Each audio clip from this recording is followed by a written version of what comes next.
by a simple, can you hear me? Now we'll be People can't hear me? The problem is this microphone doesn't go on this right here. What'd you say? Well, that's upsetting. People can't hear me. Yeah, it's very upsetting. Some folks are saying that. We hear you loud and clear, Alex. Can you hear me? Yeah. Woo! What about folks up there in the top? All right, I'll sit here and hold this microphone. Crazy corruption.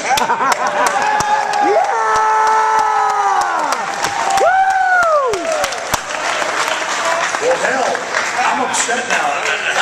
You guys in the balcony couldn't hear me? Oh, let me hear them. I don't worry, I'm not going to repeat it.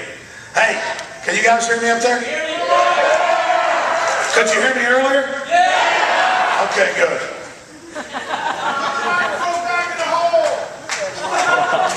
Well, it doesn't fit in here. Won't fit in there. Hey, that's an idea. Duct tape that sucker. I just hate holding a microphone. So. Bring back The people who knock down those buildings are going to hear you too. The people that knock down those buildings aren't just going to hear me, brother. They're going to hear you. Yeah! Woo! Now, this guy taking this and putting it on YouTube or doing his own videos, he's going to reach millions of people. Yeah!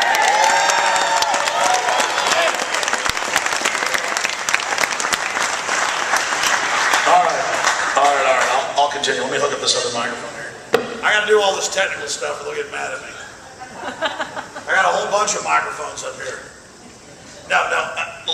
Listen, I'll be honest with you before I continue.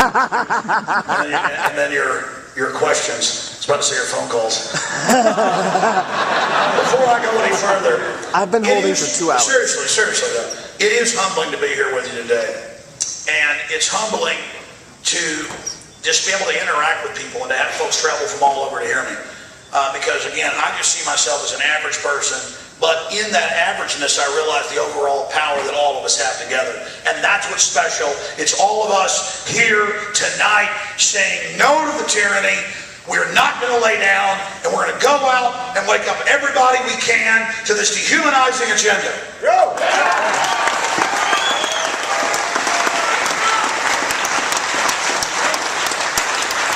And I want to say something to all the great security people and police that are here. I felt like I was carrying the nuclear football. Or nuclear, as George W. Bush would say. The codes. From Kennebunkport, Maine.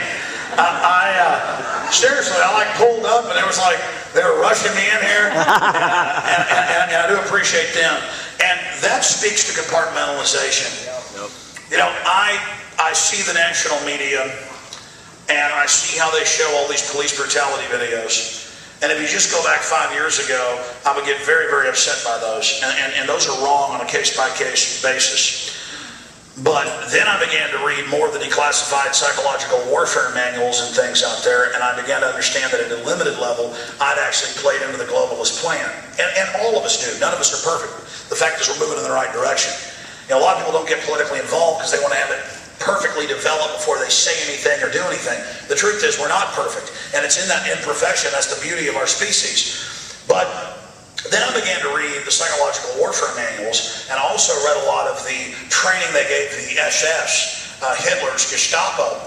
And they liked early on in 1933, once Hitler was in power, to have their police go out and do abusive things so that the public would then, at least segments of them, start to hate them.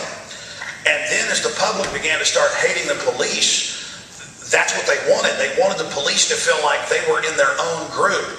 They were in their own separate organization. The Nazis called it the cement of blood. But they were Germans. They were people too. And the secret here is that police are compartmentalized just like everybody else. They're human beings as well. And over the years, I've had police send me so many documents, the MIAC and Homeland Security reports and countless others, where the government is training to take on gun owners and libertarians and conservatives and anti-war activists. None of this has to do with Al-Qaeda. Over 90% of the training deals with the American people. And I began to understand the type of programming that the police and the military had gone under. and to simply reach out to them and show them the larger picture, just like I'm doing the public, the general public, so that they can make a decision for themselves which side of history they're standing on. Because the truth is, they shop at the same grocery stores. They go to the same churches and mosques and synagogues. They go to the same ball games. They have hopes and dreams for their children, just like we do. And if we can address them as fellow men and women and show them how they've been conditioned and show them how the system has fostered crime and corruption and to show them the choices they have, 9 times out of 10, they will make the decision to join free humanity.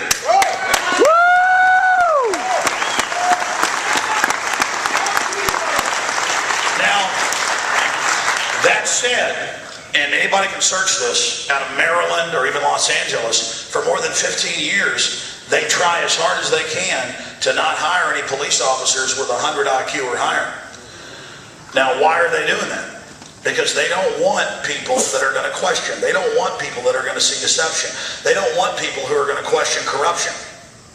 But in that microcosm of the government on record, I talk to a lot of people who are like, man, I got 2 degrees and I played rugby, but I didn't get hired as a cop. Well, it's because you got 140 IQ, stupid. You think they want a warrior of that caliber with a big brain who actually wants to protect people? Because a real man, a real woman doesn't want to be a bully. They want to help people. Somebody with real power is ashamed to exercise it against people that don't deserve it. And the system knows that. But listen, they're not just trying to hire police with under 100 IQs. They're not just trying to do that. That's why they put the sodium fluoride in your water. That's reduced the IQ of upwards of 20 points in the last 50 years. Oh yeah, the U.S. in lethargic for no reason. They're not just adding mercury to the shots to brain damage our children by accident. They're not just trying to hire police that aren't the sharpest knife in the drawer. They want us all to be dull. They want us all to be dumbed down. They want us all to be drugged because they understand the innate power that all of us have within us. And so we need to come together and have that message of fraternity and brotherhood and sisterhood and lay out the choices, because they train a lot of people, corporate bureaucrats, lawyers, police, you name it. Corporate hatchet men, corporate hatchet women, to feel like they're part of a special group, an elite group, that knows better and is doing all of this. And at the end of the day, if you actually study the globalist program, you understand that 99.9% of us are in the same boat. It doesn't matter if you're black. It doesn't matter if you're white. It doesn't matter if you're Hispanic. It doesn't matter if you're Asian, Native American. It doesn't matter if you're a preacher. It doesn't matter if you're a cop. It doesn't matter if you're a school teacher, an auto mechanic, a guy that sells auto parts. It doesn't matter if you're a psychologist. It doesn't matter who you are. You are under attack. And the globalists are trying to create the maps that your mind is supposedly going to follow. They are trying to control and restrict your reality so they can blind you from the wider world. They are trying to pull the wool over your eyes. They are trying to blind you from this world that isn't a matrix yet, but is designed to become one. And that gets into the end game. I remember seeing a document from the 1970s, declassified in February of 2000. This is a few years after the first Matrix movie had come out. And I remember being on an Army server, reading a public document, and this sounds crazy, but you can pull it up. It's in one of my earlier films. And they said, in the future, it's our job to end all conflict. And how are we going to end all conflict? All humans will live in tanks with wires hooked into their brains, and we will all be part of a large, basic hive mind. Sounds crazy. It's not me. It's the Army saying it. Federation of American Scientists actually released it, and the Army said reclassify it. The Matrix is actually what they want to do. Now, that doesn't mean that that's real or could happen. That's up for debate. The point is, these people are trying it. And that's how we're already watching 5-6 hours of TV a day.